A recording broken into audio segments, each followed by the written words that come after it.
everyone, and welcome back to our podcast. This week, we are catching up and covering the Turkish and the United States Grand Prix. Yes, well, it seems like it was a while ago, doesn't it, for some of these? I'm already 2 days after this US Grand Prix, and I'm already struggling to remember what happened. I think my fishbowl memory is just slowly kicking in, and I'm not really gathering any information anymore. I'm just kind of processing, yeah, that happened. That's very true. It was very long race, and the Turkish, I cannot remember. So yeah, well, let's try and get as much as we can. So if we go, qualifying in Turkey was, I know Q1 was very sketchy. It seemed that no one, the track, I'm pretty sure Turkey had just been relayed as well. So the track was freezing cold, and it was quite funny. Everyone's gone out on soft, not super soft. I'm thinking I'm in the wrong season here. Gone out on softs and immediately just started to slide around. Max ended up spinning. Hamilton ended up going off track. It took a long while for everyone to get used to that. But it was, I wouldn't say it was an eventful qualifying, would you? No, I can't even remember it. I can't picture it. I remember I was watching it. I don't remember it, so I don't think it was memorable whatsoever. No, I'm trying to bring. I know Leclerc had a spin and but he ended up getting through to Q3 anyway. That was in Q2, but yeah, nothing jumps out. It was quite impressive though that even though Lewis was knowingly going to take an engine penalty, he still really shoved that car around. He ended up on pole. Well, he ended up with taking pole, but immediately losing it to Bottas. So it was quite cheeky. Did you see his pole position tyre that he got? Oh, that's the only bit I remember. It was like, you got this, or I can't remember what it was, something like that. Like, yeah, he signed it. Here's my trophy, Valtteri, and it's just like that was just. I thought that was a bit petty. I thought. Yeah, and also the previous race, Max went from last to coming second. Yeah. So Hamilton started P11. He should be able to get in the top easily. It shouldn't be difficult. Yeah, and it was one of them where I was just not very impressed by his behaviour yet again. So what can I say? Right, but apart from that, there's not much there. I think the race actually presented a few little gems, I suppose. That turn one, you could just see the trouble brewing immediately with Alonso really not wanting to give much space, and I don't think Gasly was much at fault there. Gasly was getting pushed as well. I remember watching it thinking, okay, I see where the show's coming from. At the same time, it was first lap, first corner, or second corner. It was quite close to the start. Yeah. It should have been a racing incident. Everyone was pushing fast. They had spray, so they couldn't see. Yeah. You know. It wasn't great, and so it was, and you saw everyone was not really sure what to make of what was going on.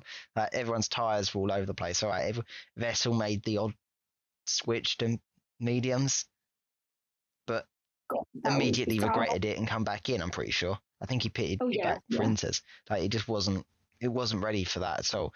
And I know Ocon has taken a new record in Formula One for the most laps taken on the same single set of tires. Because if you don't know, the rule is you have to pit or change your tires at least once in a race. However, the tire change had already happened before the race because they'd gone to Inters. So I don't know how he's managed to do 60 laps on Inters. There must have been no grip left at the end of that at all. Well, there was a meme after saying how he basically turned his Inters into softs Yeah. or slicks. Yeah. I mean, there was no. No, there's no rubber left on those at all. Like there definitely wouldn't have been much. Like I can't even begin to imagine really the like the difficulties. But he pulled it off, and he's now a record holder in one regard that I don't think is going to be broken anytime soon. I suppose.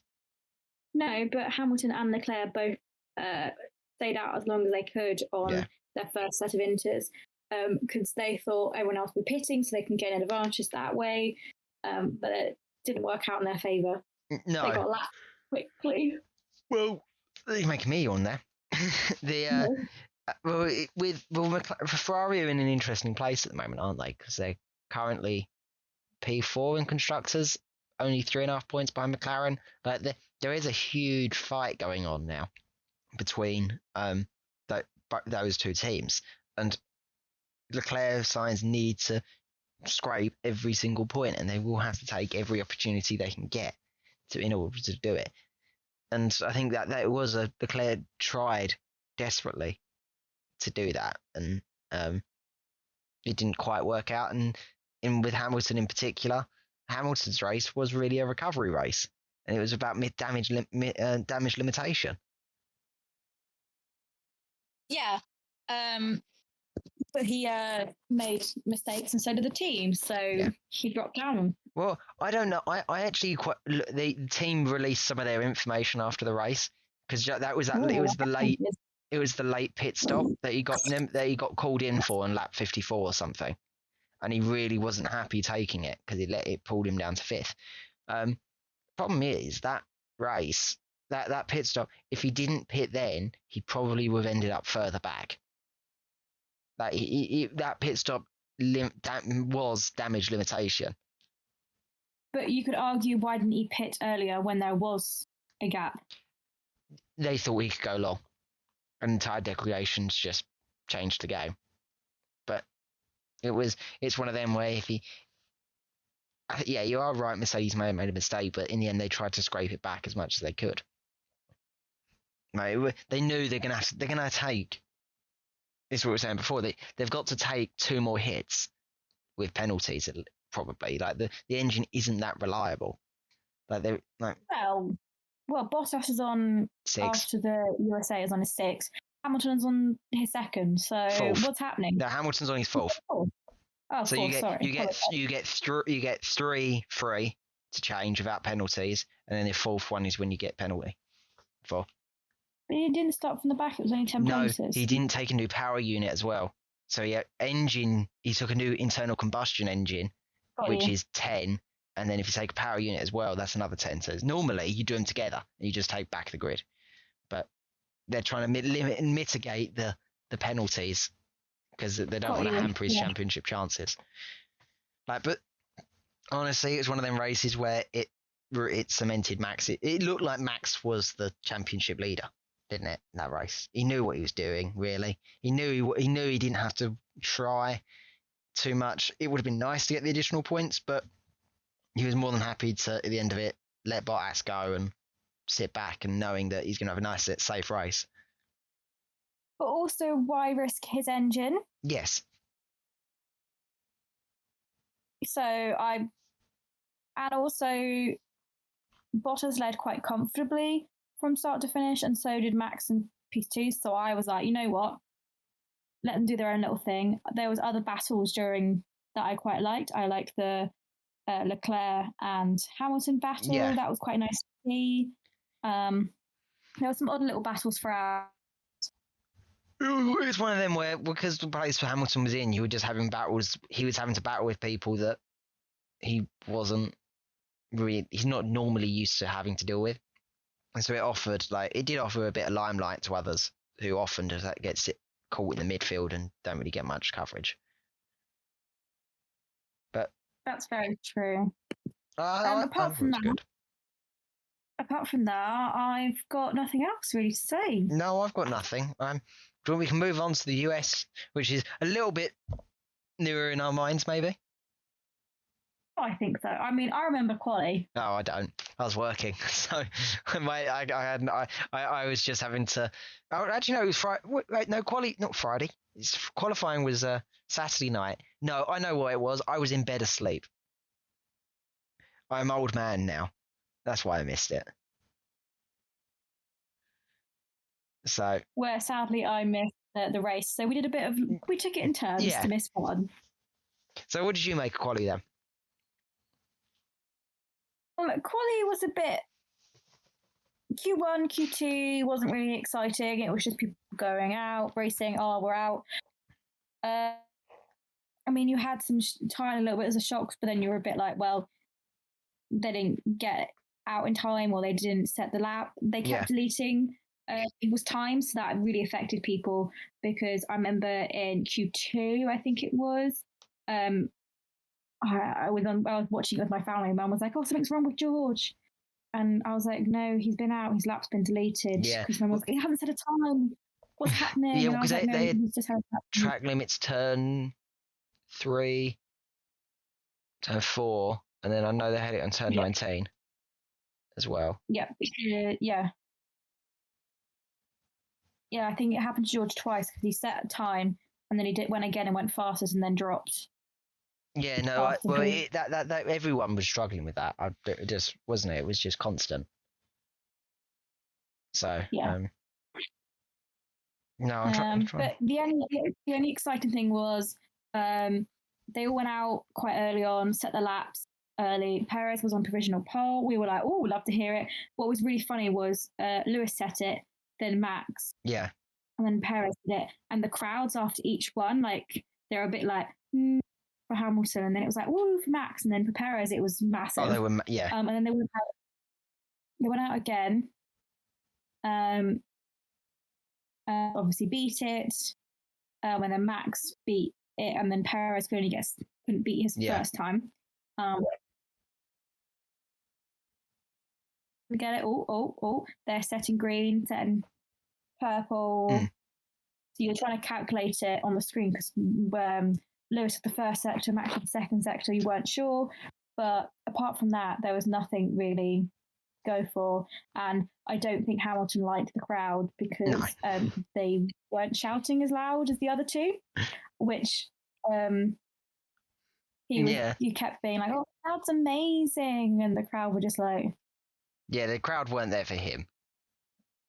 No, but it was funny to see, and classic Lewis, wanting everyone to be on his. Yeah, well, that's the thing. It's quite funny, isn't it? Because technically, it was a semi-home race for Checo. Like, although he's got his own. Normally, that's his. Like, it's for him. Boulder is not very far from Austin. In the grand scheme of things, when you look at America, previously, before there was a Mexican Grand Prix, that was his home race, really, on the continent. Mm-hmm. So it was the crowd was just behind him and all the way, and like the cheers every time they got through the grandstand. It was unbelievable. They got to Canada yet this year? Canada got cancelled. So for the Canadians, it was their home races.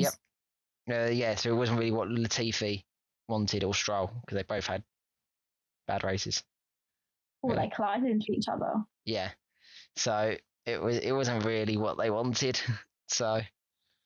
Right. Well, we're slowly eking on the race. You want to just move on to the race properly? Yeah, there was nothing else to say about quali. There was nothing. No. Well, I summed it up already. Yeah. No. Well, that's the thing. So we're teetering on, and the big thing really that I noticed for the race was just perhaps how early Red Bull were looking to pit. Perhaps I'd say their entire strategy banked on doing something that they knew Mercedes wouldn't risk. So it essentially put the ball in their court. Although, like, Lewis had an amazing start, realised that there needed to be an attack. Red Bull pulled the undercut, and then Mercedes just never really responded. Is what they like. What did he come in? He pitted lap 10, wasn't it, or so? Yeah, he pitted early, and then Hamilton came in, and then Perez came in after. Yeah, but by then he'd already lost the undercut. It got to that point, and then when the second round of pit, because they did Then it jiggled about a bit, and then they pitted again, and it got to the point where Hamilton, it went from his being to attack to win, it was defend to win, and he just kind of floundered and ended up not painting in time, and it was one of those Mercedes strategy things where Mercedes probably could have devised a strategy, and they're probably going to be looking back over it in the next few days to realize where did it go wrong for them, because at one point they were winning that race. Oh yeah, they were. So yeah, I don't quite really know what to say. It was one of them where it Red Bull all over them, but I think it helped as well that Bottas wasn't in the race. It was just Hamilton. Bottas had no effects really that he could make. So, and it was different. It put Hamilton on the back foot that Perez was actually there as well, playing the teammate game. He also he was like, I'm not fighting those two, but I'll keep everyone behind. Yeah. And let Max go. But also, it was interesting to see the strategy-wise, because Mercedes are all very, very good at playing when they have two players in. Yeah. But Red Bull have been doing single player, like in the game against two Mercedes yeah.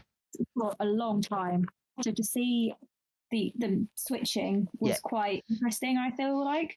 And it just shows Mercedes' weakness. Yeah, well, the Mercedes team isn't like undefeatable anymore. Their dominance is starting to wane, and like the Perez knows what he's doing. And Max, like he's sitting there racing to the best of his ability, and he's sitting there going, "Can we ask if Checo wants to go long?"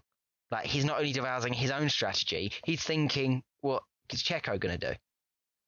Like that is, you just think how of all the things to focusing on, and you're still then planning your teammate strategy, or trying to think what could happen. It was impressive play from the team and the two of them. But the fact they were having communications through the team about how can we make sure we get this win, get the most points out of it, but also playing the team strategy. Yeah, well, that's the thing. We're about. I think Red Bull realised that they've lost the constructors. The constructors is gone for them. However, they could take the drivers, so they now need to focus their entire efforts on ensuring Max wins. That is Red Bull's efforts now. It's nothing to do with whether or not they feel that they should try and sort out if they can fight for a constructors championship. That's over. It's all about, can we defeat Lewis? And I think most people on the grid want that. Yes, it would be hilarious. It'd be amazing, won't it? Well, I think Ricardo was asked recently about it, and he was saying, I think he just said it would be nice to have someone else win for a change. Yeah. Right, he's been too long. Along those lines, people were asked, and it was quite funny. Yeah, no, everyone wants to see it change up, and Max has fought for it, so we'll see. We've got 5 more races to see how this goes. One thing I did like about this race was the McLaren versus Ferrari battle. They were battling out since the start to the end. They gave it their all.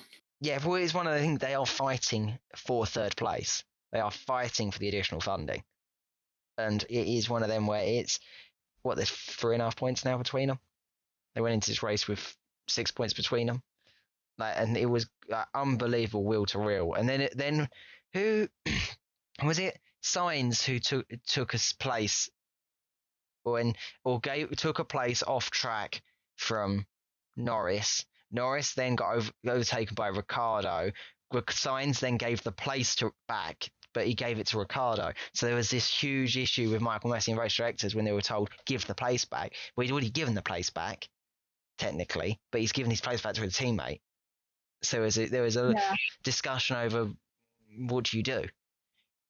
I don't think anything ever come from it. They would just accepted it and said a place had been given to the team. But it was one of them. It was an awkward race directive.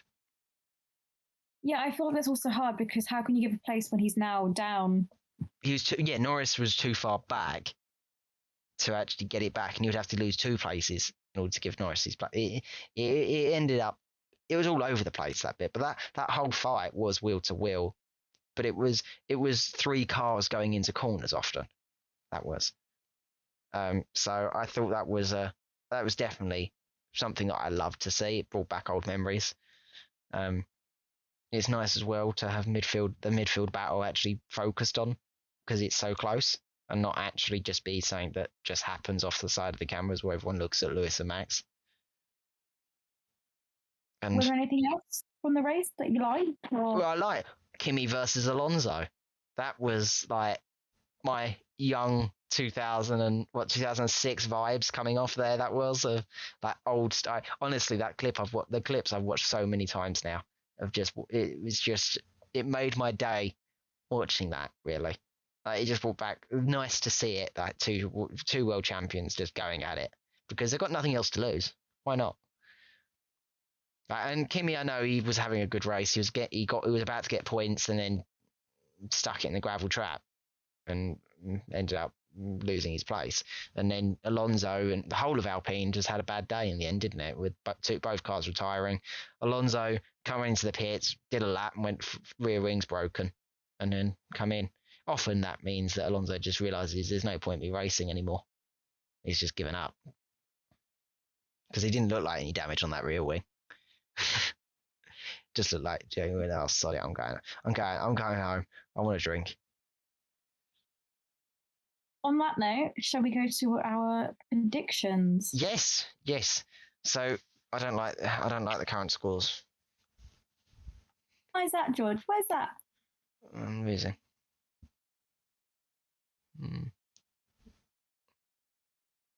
I don't like losing at all. And you had like an 8-point lead at one point. I had like a 10 to 15 point lead at one point, and I've now just absolutely floundered it in the air. Like literally, I was right up to the middle of the season, I was doing great, and then I've just done appallingly. Like, let's have a look at Turkey. Let's see what happened. Turkish Grand Prix. We both didn't get pole, so we didn't have to have the argument over if we put Hamilton or Bottas. But then you did quite well, because you managed to get Perez and Hamilton, placing them 3rd and 5th. Who would have thought? Pardon? I mean, who would have thought Hamilton 5th? I know. When I made the joke about this, didn't I, to you? Like, thinking, this is like, why are you doing that? You're just giving away 3 points, and actually it worked out for you. You did Verstappen, Norris, Perez, Ricciardo, Hamilton. So you got 2 points out of that. I did Verstappen, Hamilton, Norris, Bottas, Sainz, and I got nothing. So at the moment, based on Turkey, you're now leading by 2 points to 28 to 26. The US. Oh, this was a wipeout. This was like complete whitewash in comparison. I mean, we both still got 4 points, but I almost got a full house in top 5. Yeah, I know. You were so close. All you needed to do was put Ricciardo and not Norris. You got the wrong McLaren. Okay. No, so you did Hamilton pole. I did Verstappen pole. So that. Well, I wanted Verstappen, but I thought, you know what? I'll mix it up and go Hamilton. And also, I did look at statistics, and it was a Mercedes on the track since 2015, I believe. So I thought you'd expect it. Yeah, so I wasn't too pleased, but I was happy, because either way, I was going to be happy. Yeah. No, and then I thought, oh, okay.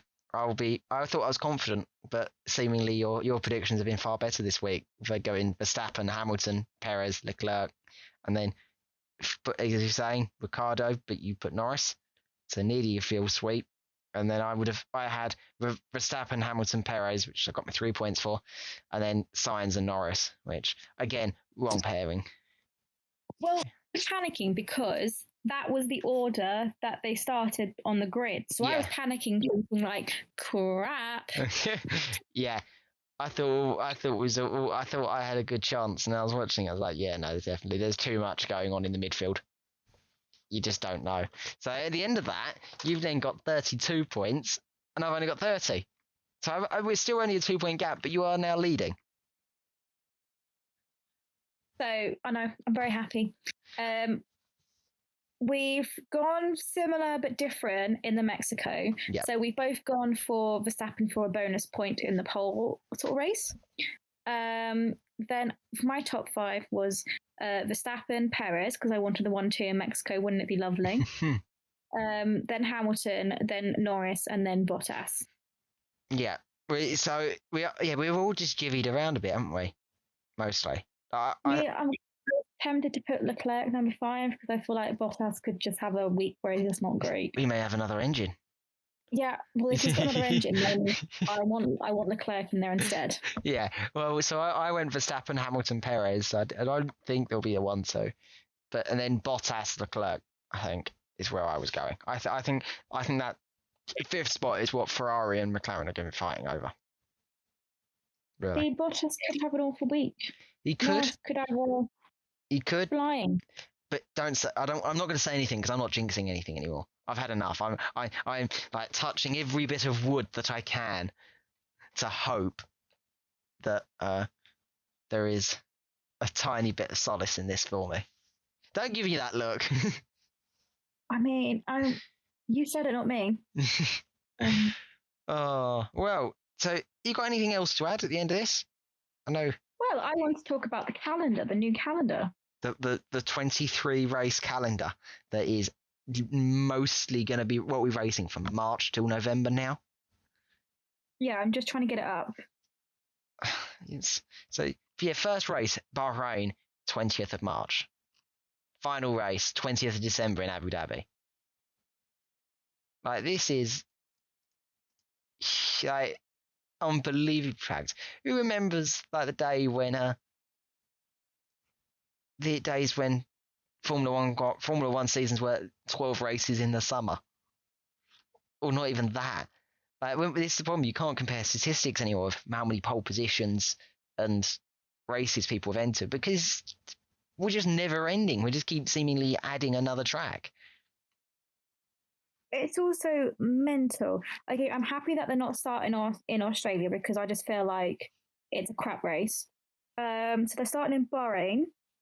Yeah. Then they're going to Saudi Arabia, which we don't know whether the track's going to be good or not. Yeah, that is true. They're doing it in a couple of weeks' time. I'm actually looking. They basically, for the next race is a triple header. Then they got a week off, and they're going into a double header. Yeah, it's a full on for these teams now. That is what people don't quite realise is, how demanding it now is for teams to actually do this. Like, and it is so difficult to logistically, but also like it is very physically demanding, isn't it? Just think you're doing three of these races back to back to back, get a week off, back and back again. So it's I do think these teams are going to struggle like all over the place. So now Mexico, and then what is it? Mexico. Trying to find where we're then after that. So Mexico, Mexico, Brazil, Qatar. So the triple header that is Mexico, Brazil. That's not too bad. Getting them from Brazil to Qatar in the Middle East. Like, I should have done it as a double header and then do a triple header at the end. But it's just 13th to 14th. Yeah, it is just constant for them. But I don't know. I'm not so the calendar. I just don't like packed calendars. I'd rather wait and have races more spread out, if I'm honest, because then you at least. They're doing for the 22 calendar. They've got basically Austin and then Mexico double header. Yeah. Then they've got Brazil and Abu Dhabi, which is basically a double header. Yeah. But they're in the middle of nowhere. They're like nowhere near each other. I know. That one is just, I don't know why they've done that. Russia and then Singapore. That's basically, and then Japan. That's a triple header basically. Yeah. That calendar is just packed. They've just tried to do as much as possible, and you can only imagine that we're getting Qatar on this calendar as well in 2023. So yeah, we could, and Vietnam has got to go on this calendar at some point. Miami's on 22, but we could have a 25 race calendar, 26 race calendar. We're not going to get rid of Abu Dhabi. Like Russia's going to drop. We know Russia's changing, either changing or going. So we lose one there. But outside that, Baku won't go. We've lost. We may lose the Imola Grand Prix. May lose Imola because Imola was only really added, wasn't it, for pandemic? So yeah, we got Imola and Monza. Monza, yeah. So we may end up losing one of the Italys, which would be shocking. But there's no way they can support. If we go beyond 22 to 23, there is still 3 tracks on that list. That 2 to 3 tracks that are yet to feature that have got 10-year deals signed with Liberty Media. So I just feel like they need to have. Well, at the moment, I understand because there's still COVID issues. So there's limit. They can't have a team A and team B. So they have. I'm thinking the teams need to have a team A and team B because but they can't because they can't afford it. They can't afford it because new spending caps from next year. So, but then I'm thinking their mental health, their families. Yes, but again, this is the problem. We're no longer is Formula One a summer sport where you just do the winter months doing your car at home. It's now a all year round sport effectively. Because if we're ending in November, we go back to racing in March. That's 4 months off. But they're not 4 months off. They're in the factory. But yeah, so that's the sad reality of it. I just feel like if they want to do a 23 calendar or more, then they need to have it up the spending so they can have a team A and team B team just for the teams and their basically their mental health. I know.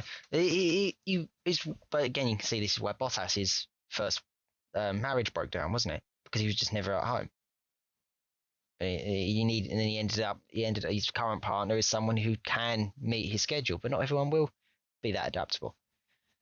It's going to be very tough, and yeah, it's going to be horrible for some people who will just be ending up now around the world most of the time. It's one of them where if you want this job, you're probably going to have to be a young person who is able to do that and spend 10 years doing that, 5-10 years once you graduate uni.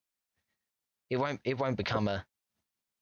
Oh, that's the thing. Formula One is just the age is just dragging down, isn't it?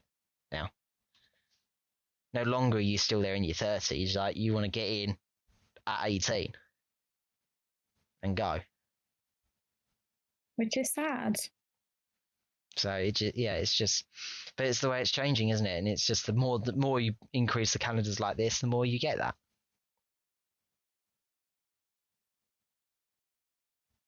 So anyway, on that sad note, on the sad note of our worrying about the current state of the sport or the future of the sport, honestly, we had to leave it on a really sad downer note, didn't we? We're going to Brazil. No, Mexico. And then we're going... Brazil. And then once you have Mexico, Brazil, and then I'm looking forward to Qatar because I'd like to see what Qatar has to offer. I mean, I like Mexico and I really love Brazil. So these next 2 tracks are for you then, aren't they? Basically, I'm very excited. I love Brazil. I hope it rains. Well, I expect good coverage. Oh, you will. Well, it was... Right, so I think we've covered everything, haven't we? So, we'll catch everyone again when we either do a double header thing for Southern America or we do a episode by episode. But hopefully we'll catch you all after the Mexican Grand Prix. Bye.